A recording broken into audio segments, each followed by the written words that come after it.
expand the IRS and hire more people, which is in contrast to Congress. Congress has always said that they want to lower the budget for IRS. So he understands the concept that more people equals better service, equals more revenue for the IRS, and we get our issues resolved. Like I said yesterday to somebody we were talking to, it's great for those of us that are abiding by the rule of law, because then we can get our issues resolved much quicker. Increased staff, and obviously he talked a lot in his confirmation hearing about the problem with the modernized systems. So those are the three people that really you need to watch. Kevin Brady and Steve Mnuchin really will be the two people that work together to come forward with tax reform. Everybody that I talk to says that they probably estimate something will actually we'll have a concrete bill in June. That's about the time frame. There are several extenders that did not get renewed in the PATH Act that we need renewed, and so those extenders will need to be dealt with, but I just think that nothing's going to happen until June. I could be wrong. It could happen already. That's my email address. If you guys want copies of the slides or just have a question, feel free to call me. I'm always at my desk 24/7 right now for the next 3 months. And happy to take any questions. What I'd say is if you have questions, I'll hang out afterwards. I want to get to our next speaker. And thank you for your time.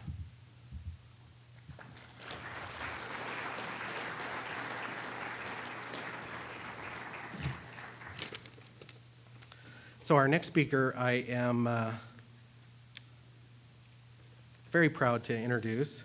I met him several months ago and instantly knew that this was a person I need to put in front of my clients, that he had information that I felt was really going to be beneficial to those businesses that are trying to progress and grow.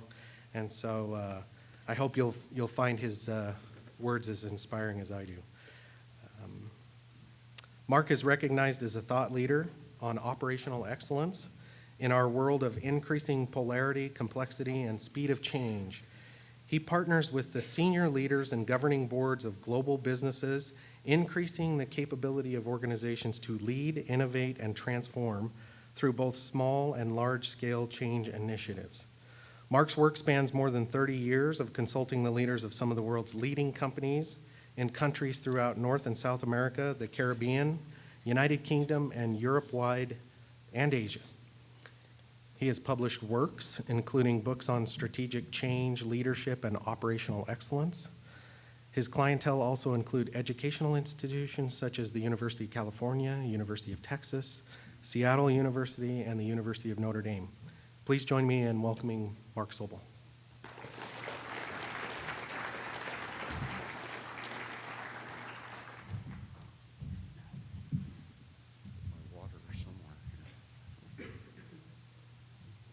Okay, good. Morning, everybody. So, we're in a period of great change. You know, some of the wisdom around change is fascinating when we're in the middle of such a great disruption. And it starts with saying goodbye to what was. You know, there's a new model that's forming up with regard to our nation and our world and our organizations, be they public or private. And what we enter into is what is fondly called the middle zone of change. And that's where people feel, all of us feel, pretty disoriented, disrupted, emotional, confused, as in what is it going to be like? So, Robert, are those changes going to come in 2017, or are they coming in 2018? And what are the chances? And these are just the tax issues, but then we have all the societal changes that are happening, and it's just a crazy disruptive time. Eventually, we hope, and so far it's worked out this way. Eventually, we get some stability in the system again. as we have disrupted it, changed it to try to make it better, gone through that period of confusion, saying goodbye to what was before and saying hello to whatever is new. We're in for a really interesting ride, to say the least. The word interesting is interesting to me. Every time I hear it, there's so much packed into that, into that definition. I've got a question for you. Who's optimistic? Show of hands.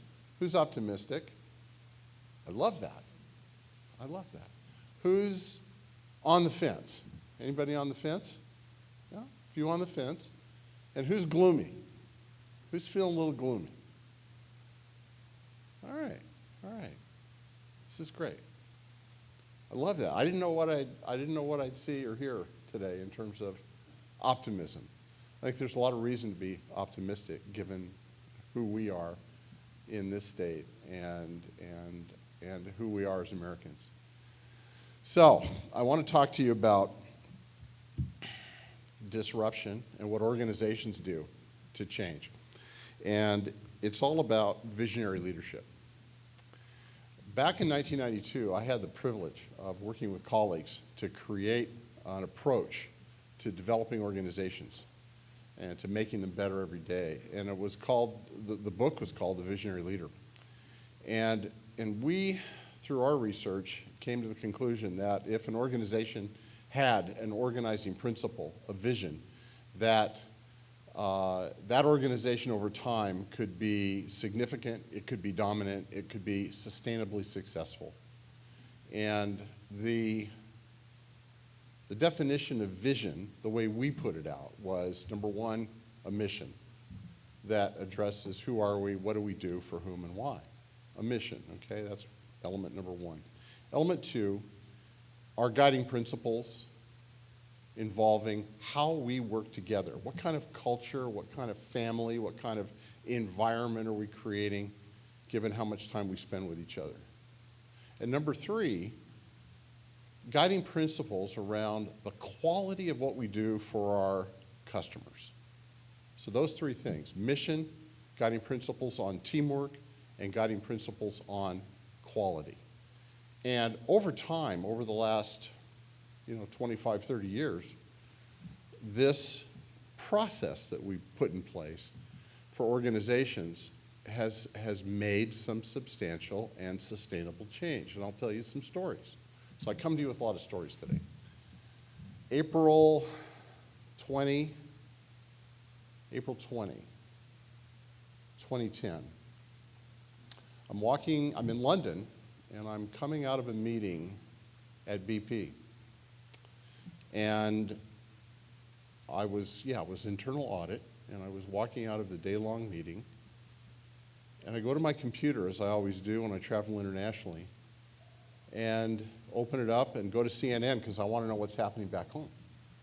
And what I see is a picture with a massive black headline, explosion in the Gulf of Mexico. And my very first thought was, where's Matthew? Matthew's my son, and he works even today in the Gulf of Mexico. But I was wondering what that was all about, and it said that an oil rig had exploded, and I knew my son was out there that day. He was fine. He was thankfully on a different rig, but the media, CNN, did not name the rig for a while. So we didn't know if it was Deepwater Horizon or if it was Thunder Horse, where he was. And that started a long conversation with BP. I was and I am an advisor to them. I'm also a dad, and so I think the dad part really came to the fore. And as the company was asking itself the hard question, how did we get to this point? It was clear that the organization's mission was emphasizing personal financial contribution and excellence and corporate financial excellence. And the missing was operating in 100 countries safely every day. And until that realization occurred, and it did, the company could not have hoped to turn itself around. And so in the soul searching that went on in the months afterwards, there came a point in the conversation with BP that realization had occurred, and it enabled them to change literally everything about the company in terms of how it keeps people safe. But it started with vision. So another story for you. Craig McCaw, when he was starting McCaw Cellular, had a vision for the organization. And something was being created out of nothing back then in the early 80s, this thing called cellular telephony. And it had never been an industry before. The technology hadn't been there before. And one of the things Craig relied on to keep the people who were creating something from nothing was the vision of the organization, what they intended to be nationally, and the kind of organization they wanted to become. And he had several values that were critical to keeping that organization together as they eventually ended up selling it for $12 billion to what is today's AT&T. And one of those was irreverence, which meant the ability to challenge, and good humor, but it was around irreverence. The other was remaining humble. There were a number of people, maybe hundreds of people at that time, sleeping under their desks at night, in order to make this company into something that it had never been before. And what people were also busy doing was counting the potential hundreds of thousands or millions of dollars that would accrue to them in founder stock if this company ever sold. And he recognized that very early on, and he created, with the vision of the organization and with his team, an environment where, above all else, we need to remain humble and focused on what we're doing to build America's infrastructure around cellular telephony. And so his success and McCaw Cellular's success was hugely based on the ability to have a compelling and powerful vision for the whole organization. Univar, headquartered in Seattle, merged with a company called McKesson Chemical a number of years ago. When I came to them, they were 7 years into the merger, meaning that it hadn't really been consummated yet. If you go to Atlanta, you'd see people with little cartoon bubbles over their heads that said McKesson Chemical. If you go to Houston, you'll see the cartoon bubble say Univar. And these cultures never met. They never meshed. And what we did was we created a whole new version for the organization, a whole new vision for the organization that created one culture out of two. Today, they are the second largest chemical distributor in the world. But they came from very humble beginnings many, many years ago. And what would have stopped them was this lack of vision. And so vision is a pretty powerful tool, but it's not wall art. It's not wall art. What it is a process. It's a practice. And it means the following. You know, what do we do for whom and why? And how does it become for us a design principle for everything else we do? So seeing it on the wall on a poster isn't quite what I'm talking about. It's about how does vision get imbued in our culture? How does vision get imbued in our strategies, in our structures, in our processes? You know, all of our organizations. So it's a practice and something that occurs ongoingly. It's not a project. It's not a timed event for us to sit together and talk about what's important, but rather it's an ongoing process that keeps us relevant to the world in which each of our companies operates. So that's the piece that's interesting during this time of disruption. What can help an organization become more resilient, more relevant, and stay sustainable? And it is this powerful sense of vision that drives everything else about a company. Its culture and structure and processes and systems. Its leadership. It's the way it engages with its customers or clients. So that's what I'm coming to you with. Some of these stories that I think help organizations navigate some of these rapids that we're entering right now, and we will stay with for quite some time. They will be a bit disorienting, but the question is, what will we do? What can we do? You know, there's a a sense of, well, there's a definition, I think, of depression for some, and it includes a sense of helplessness, a sense of hopelessness. And during times of great change, sometimes it feels overwhelming. And one of the most powerful things we can do is to engage with the conversation. What will be our vision and how will we execute on it? And to become excellent at that every single day. So that's the message I'm bringing to you. I think there's one other company I want to talk to you about. Just one more story. Verizon. Verizon had a division in the Dominican Republic, and it had been a division of GTE for many, many years until Verizon bought them. And they were a patriarchal company, very Latin, a beautiful group of people, 4,000 people. And Verizon was asking the question, how do we optimize this investment of ours? And they started on a business transformation project that included starting with vision. And that is, what do we do for whom and why? What are our guiding principles? And how will we change literally everything about this company to optimize our performance? And in 18 months, they raised the value of their organization 140%. And that, what drove that was market share, margin, reducing the churn of their customers, through their organization, so their customer retention rose. But they changed the value of their company 140% over just 18 months. So this concept is really powerful, but it is not something, as I said before, it is not something that's a project for you or for us or for anyone. It's actually an orientation.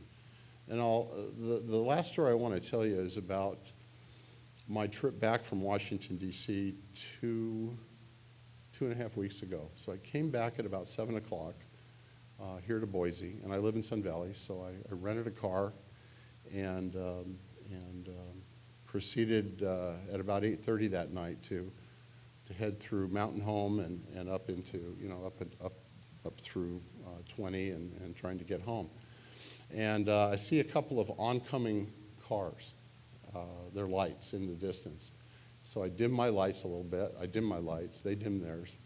They're still quite a ways away, but about 5 seconds later, I encounter an elk. And the bad news was there was nothing I could do other than to brake and to hope that everything was going to be okay. So the front end pretty well went away. The elk did not enter the passenger compartment, barely. I missed the oncoming traffic. I went into a snowbank, and I didn't have a scratch. And I was thinking to myself, oh, that poor elk.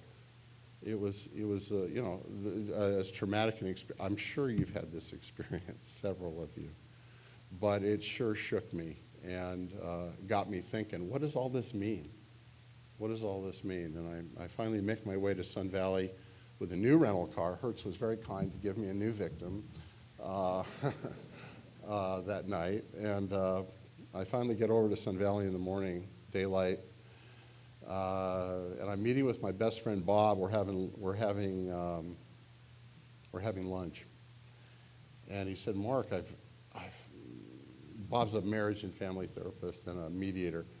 And he says, "Mark, I've decided on my word for the year." And I think, "Okay, Bob, what's your word for the year?"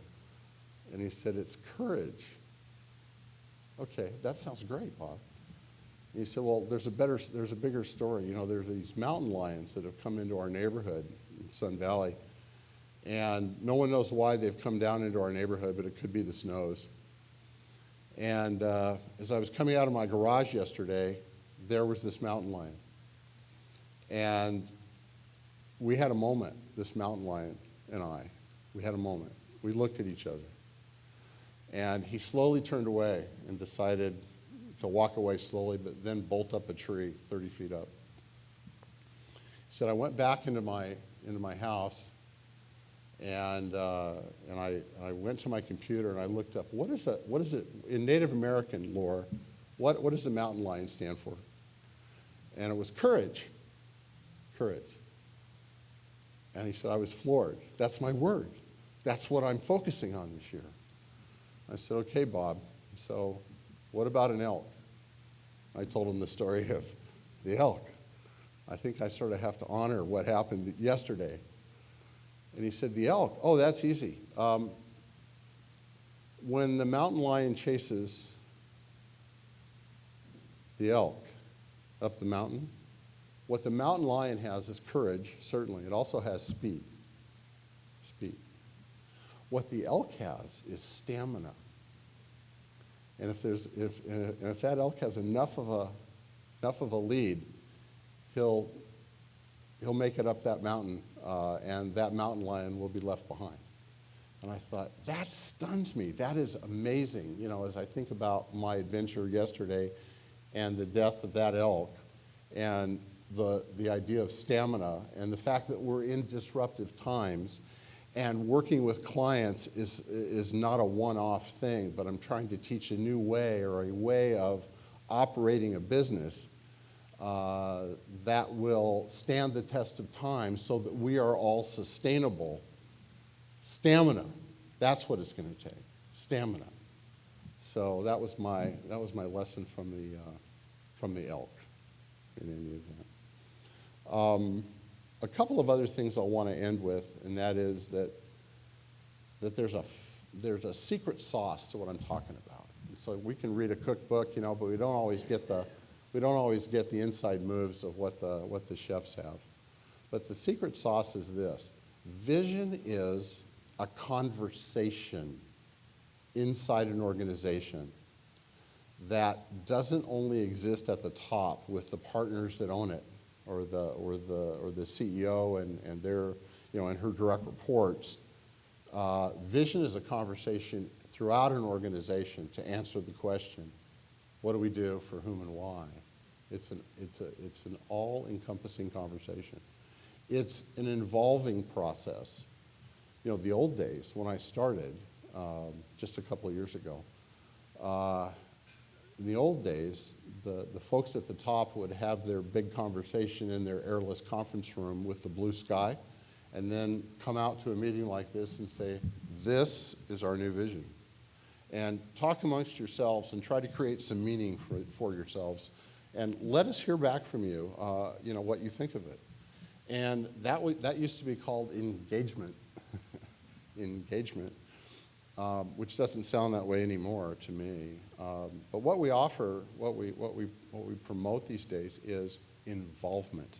And that is all of us together talking about what matters most and how we're going to take this idea, this vision we have for a better tomorrow, and infuse it into every single thing we do, be it our culture, or how we lead, or how we find and hire and develop people, or how we structure our business, or how we relate more closely to our clients and customers.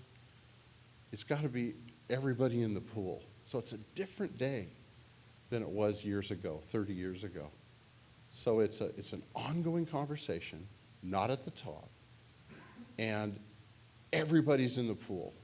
And out of that, we create a sense of purpose, clarity, alignment, that served Craig McCaw, it served BP, it served Univar, it served Verizon, it served hundreds, thousands of organizations.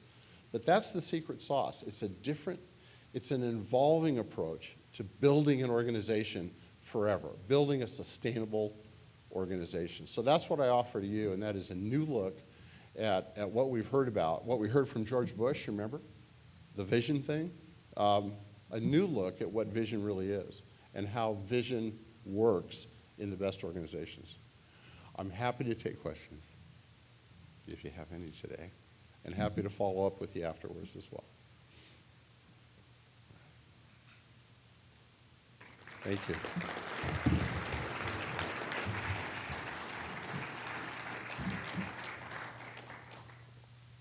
Any questions? Okay. Thank you.